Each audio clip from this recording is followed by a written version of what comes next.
आस्था times, समाजसेवेची आस्था असणारं एकमेव व्यासपीठ.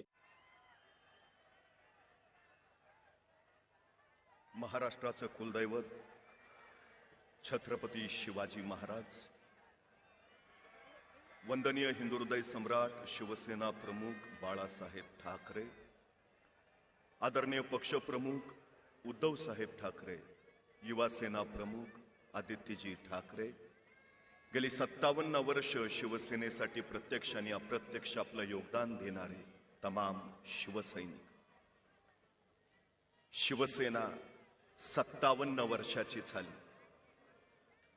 ही समोर असणारी अथांग गर्दी सांगतेय, शिवसेना एकच, शिवसेना ठाकरेंचीच, शिवसेना कडवाट स्वाभिमानी निष्ठावंत शिवसैनिकांची. 57 वर्ष याच शिवतीर्थावरून महाराष्ट्र गरजत राहिलाय. आम्ही कुणाच्या वाट्याला जात नाही, पण आमच्याच वाटेवर येऊन कुणी आमच्याशीच वाटमारी करायचा प्रयत्न केला तर त्याच्या वाटेवर जाऊन त्याची वाट लावल्याशिवाय आम्ही आमच्या वाटेवर परतत नाही. हा महाराष्ट्राचा इतिहास आहे. वंदनीय हिंदुहृदय सम्राट शिवसेना प्रमुख बाळासाहेब ठाकरेंनी ही शिवसेना आपल्या हाताने पक्षप्रमुख उद्धवजी ठाकरेंच्या हाती सोपवली. शिवसेना वाढली, बहरली.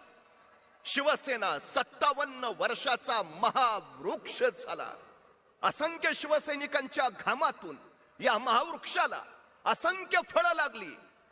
काही फळं गळून गेली, काही फळं पळून गेली. हा वृक्ष छाटण्याचा अनेकांनी प्रयत्न केला, शिवसेना संपवण्याचा प्रयत्न केला, पण शिवसेना संपली नाही, शिवसेना संपणार नाही. गेली ती फळं, उरली ती घट्ट घट्ट शिवसेनेला मजबूत करणारी मुळं. आणि हे सगळं कशासाठी केलं? यातून कुठला विकास साधला? फक्त जाहिराती, घोषणा आणि आश्वासनांचा सुकाळ, बारी सगळा दुष्काळ. स्त्री शिक्षणाची परंपरा सांगणाऱ्या महाराष्ट्रात पहिलीच्या वर्गात 1,03,82,570 मुलींनी प्रवेश घेतला आणि त्यापैकी 12वी मध्ये केवळ 20,28,252 मुली पोहोचल्या. याचा अर्थ पहिली ते 12वी या शिक्षण प्रवाहातनं तब्बल 83 लाख मुली बाहेर पडल्या. पण शिक्षणाच्या प्रवाहातून बाहेर पडलेल्या मुलींना पुन्हा शिक्षणाच्या प्रवाहात आणावं यासाठी कुठला अभ्यास गट नेमल्याचं आमच्या ऐकिवात नाही.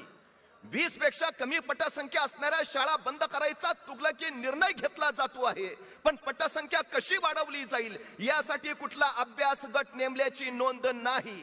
पण महाराष्ट्रामध्ये बिअरच्या विक्रीमध्ये घट झाली. ही महाराष्ट्रातली बिअर विक्री कशी वाढवावी यासाठी मात्र महाराष्ट्रात सरकारनं अभ्यास गट नेमलाय. म्हणजे सगळ्या प्रश्नांवर या सरकारनं एकच उत्तर शोधलं, प्या बिअर आणि करा चिअर.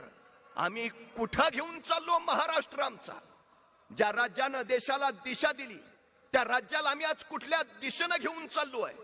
कोरोनाची महामारी होती, हॉस्पिटल्स बेड अपुरे होते, पण तरी या सगळ्या संकटावर मात करत उद्धवजी ठाकरे यांनी इथली आरोग्य यंत्रणा सोबत घेतली, इथले डॉक्टर बरोबर घेतले, इथले आरोग्य कर्मचारी बरोबर घेतले आणि या कोरोना सारख्या महाभयानक संकटावर मात करत महाराष्ट्राला सुखरूप त्यातनं बाहेर काढलं.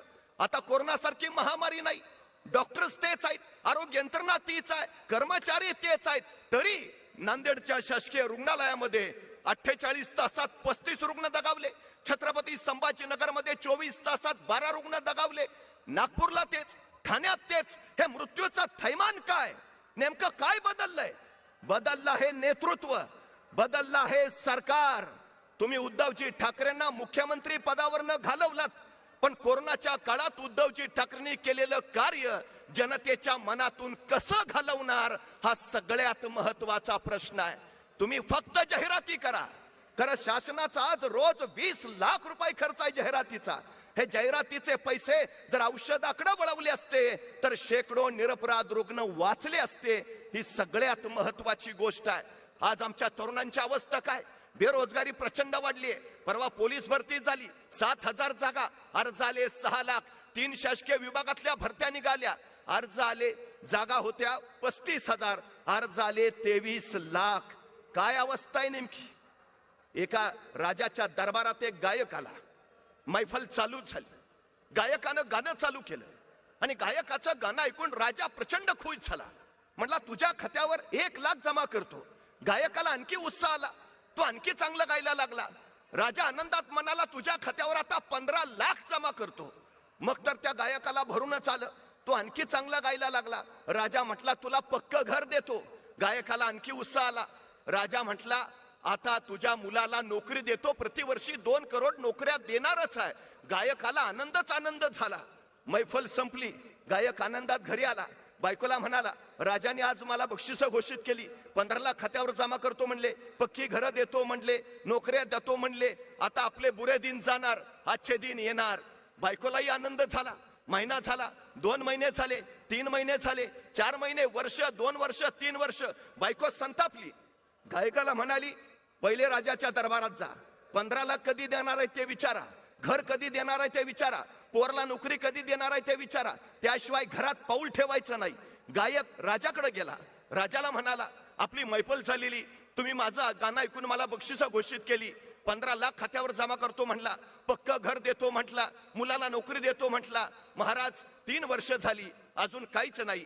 तेव्हा राजे म्हणाले हे बघ, तुझं गाणं ऐकलं की माझे कान खुश व्हायचे आणि माझं बक्षीस ऐकलं की तुझं कान खुश व्हायचे. हिशोब बरोबर. ह्या देण्या घेण्याचा विषय येतो कुठं? आमचं तरी दुसरं काय झालं? यांनी घोषणा करायच्या, आमचे कान खुश, आम्ही मतं द्यायची, त्यांचे कान खुश. पण आपल्या पदरात नेमकं पडलं काय? काय आलं हातात? काय झालं 15 लाखाचं? काय झालं 2022च्या पक्क्या घरांचं? काय झालं 2 करोड नोकऱ्यांचं? काय झालं स्मार्ट सिटीचं? काय झालं आदर्श गावांचं? अरबी समुद्रात छत्रपती शिवाजी महाराजांचं स्मारक उभारणार होता, काय झालं त्याचं? हिंदू मिल मध्ये डॉक्टर बाबासाहेब आंबेडकरांचं स्मारक उभारणार होता, काय झालं? महागाई कमी करणार होता, काय झालं? शेतकऱ्यांना हमी भाव देणार होता, काय झालं? शेतकऱ्यांचं उत्पादन दुप्पट करणार होता, काय झालं? शेतकऱ्यांची आत्महत्या थांबवणार होता, काय झालं? आज परिस्थिती काय आहे? जळगाव मध्ये काही केळी उत्पादक उपोषणाला बसलेत. परवा त्यांच्याशी बोलणं झालं. उद्धवजी ठाकरे मुख्यमंत्री होते त्यावेळी त्यांना पीक विमा वेळेवर मिळाला, पण हे सरकार दखल घ्यायला तयार नाही.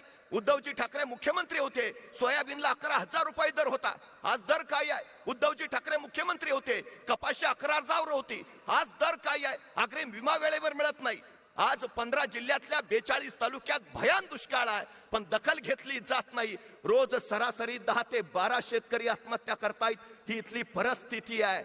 आज शिवसेना शेतकऱ्यांच्या पाठीशी सत्ता नसतानाही उभा होती आणि सत्ता असताना सुद्धा उभा आहेच.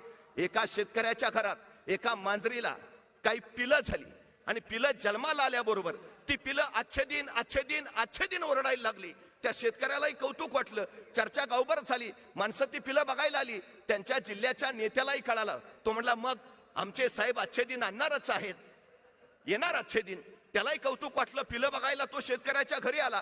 पण तो सत्ताधारी नेता ज्यावेळी त्या मांजरीच्या पिलाजवळ पोहोचला त्यावेळी ती पिलं ओरडत होती, खराब दिन, बुरे दिन, खराब दिन, बुरे दिन. नेता संतापला. शेतकऱ्याला विचारलं, अरे तू तर म्हणला होता हे अच्छे दिन म्हणतात, पण हे तरी इथं बुरे दिन म्हणतायत. तसा शेतकरी म्हणला, साहेब ते जन्मले तेव्हा अच्छे दिनच म्हणत होते, पण तेव्हा त्यांचे डोळे उघडले नव्हते. देशातल्या जनतेचे आता डोळे उघडलेत, चांगले उघडलेत. जनता आता बोलू लागलीये. तुम्ही रातोरात पक्ष फोडता, पहाटे शपथविधी करता. सर्वोच्च न्यायालयाच्या निकालानुसार राज्यपालांनी घेतलेले निर्णय चुकीचे, पक्ष प्रतोदांची निवड चुकीची, गटनेत्यांची निवड चुकीची, तरी हर तऱ्हेने तुम्ही सरकार टिकवता. तुम्ही जर सरकार टिकवता तर मराठा समाजाला टिकणारं आरक्षण द्यायला तुम्हाला कठीण काय आहे? तुम्ही महाशक्ती आहे ना. तुम्ही म्हटला होता सत्तेत आलो की 1 आठवड्यात धनगरांना आरक्षण देतो. तुम्ही म्हटला होता सत्तेत आलो की 3 महिन्यात मराठ्यांना आरक्षण देतो. तुम्ही म्हटला होता सत्तेत आला की महिन्यात आदिवासींचे प्रश्न संपवतो, ओबीसींचे प्रश्न संपवतो. काय झालं त्याचं? काय केलं? शिवसेना पाठीशी उभा आहे, पहिल्यापासून उभा आहे. आम्ही कायम हे लक्षात घेतलं पाहिजे. तुमची जाहिरात आहे ना, निर्णय वेगवान, शासन गतिमान. मग आता घ्या ना निर्णय. अडचण काय आहे? जनतेला कळू चुकलंय. पण आपण एक गोष्ट लक्षात घ्यायला हवी. नांदेडमध्ये शुभम पवार नावाच्या तरुणानं आत्महत्या केली. तिथंच ओंकार बावणे नावाच्या 17 वर्षाच्या मुलानं शाळेतील फी भरायला पैसे नाहीत म्हणून स्वतःला विहिरीत झोकून दिलं. काल परभणीमध्ये सुद्धा तरुणानं आत्महत्या केली. परभणी धनगर आरक्षणासाठी आमच्या जत तालुक्यातल्या तरुणांनी आत्महत्या केली.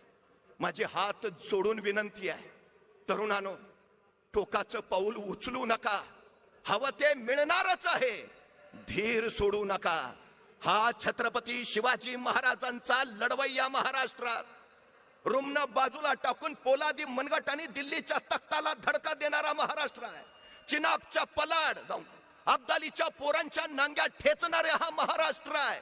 मृत्यूच्या कराल दाडेत बडेंगे बचेंगे तो और भी लढेंगे असं गरजात उत्तरे थैमान घालणारा हा महाराष्ट्र आहे. मरहट्टा हूं, मारूंगा तो चढकर मारूंगा असं कडाडत पानिपतावर गरजणारा हा महाराष्ट्र आहे.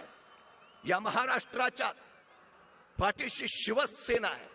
शिवसेना म्हणजे महाराष्ट्र आहे. उद्धवजी ठाकरे त्या जिद्दीनं उभा राहिलेत. तुम्ही किती हल्ले करा, काही करा. पुरंदरच्या तहात शिवाजी महाराजांना 23 किल्ले द्यावे लागले. आतापर्यंत कमावलेलं सगळं गेलं. उरले होते फक्त 16 छोटे मोठे किल्ले. पण तरी महाराज जिद्दीनं उभा राहिले आणि 1665 ते 1674 या अवघ्या 9 वर्षात 16 किल्ल्यांपासून सुरुवात केलेल्या महाराजांनी राज्याभिषेकाच्या वेळी स्वराज्यात 360 किल्ले उभा केले. अवघ्या 9 वर्षात 344 किल्ले जिंकले. आपण शिवछत्रपतींचे मावळे आहोत. आपण शिवसैनिक म्हणून आहोत. उभा राहायचंय परत.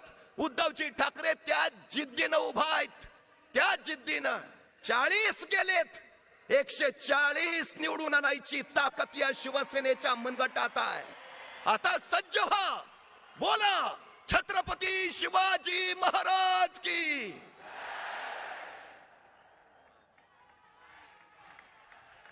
धन्यवाद नितीनजी. यानंतर मी विनंती करतो शिवसेना नेते भास्कर. आमच्या नवीन नवीन बातम्या पाहण्यासाठी आजच आमच्या आस्था टाइम्स न्यूज चॅनलला YouTube वर सबस्क्राईब करा आणि बेल आयकॉन प्रेस करा.